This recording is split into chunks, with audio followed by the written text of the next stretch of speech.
সম্প্রতি ভারতের কর্ণাটক রাজ্যে বেশ কয়েকজন তরুণীর আকস্মিক মৃত্যু ঘিরে নতুন করে প্রশ্ন উঠেছে, করোনার টিকা কি এর জন্য দায়ী? কর্ণাটকের মুখ্যমন্ত্রী সিদ্দারামাইয়া এই বিষয়ে উদ্বেগ প্রকাশ করে বলেন, মহামারীর সময় টিকা নেওয়ার প্রক্রিয়ায় হয়তো তাড়াহুড়া হয়েছিল এবং হঠাৎ মৃত্যুর পেছনে টিকার সম্ভাব্য যোগসূত্র থাকতে পারে। এই প্রসঙ্গ সামনে আসতেই কেন্দ্রীয় সরকার, ICMR এবং এইমস যৌথভাবে এই বিষয়টি নিয়ে তদন্ত করে। গবেষণায় দেখা গেছে, করোনা টিকা নেওয়ার সঙ্গে আকস্মিক মৃত্যুর কোনো প্রমাণিত যোগসূত্র নেই। যাদের মৃত্যু হয়েছে তাদের মধ্যে টিকা নেওয়া ও না নেওয়া উভয় গোষ্ঠীতেই হৃদরোগজনিত কারণেই মৃত্যু ঘটেছে। মূলত দুর্বল হৃৎপিণ্ড, অনিয়মিত হৃদস্পন্দন, ধমনী সংকোচন, রক্ত চলাচলের জটিলতাই ছিল এসব মৃত্যুর প্রধান কারণ।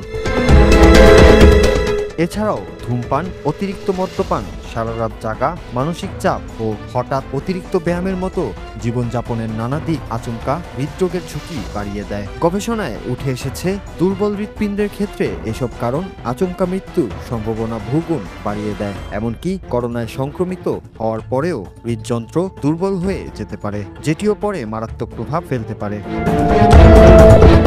বিশেষজ্ঞদের মতে, প্রতিষেধক আসলে শরীরকে সুরক্ষা দেয়, ক্ষতি করে না। করোনার টিকার সঙ্গে হৃদরোগে মৃত্যুর সরাসরি কোনো সম্পর্ক নেই বলে গবেষণার ফলাফলে উঠে এসেছে। বরং মানুষজনের সচেতন না হওয়া, নিয়মহীন জীবনধারা এবং পূর্ববর্তী শারীরিক সমস্যা, এই তিনটি আচমকা মৃত্যুর প্রকৃতি কারণ। তাই টিকা নিয়ে ভীত নয়, দরকার স্বাস্থ্যবিধি ও জীবনধারায় সচেতনতা।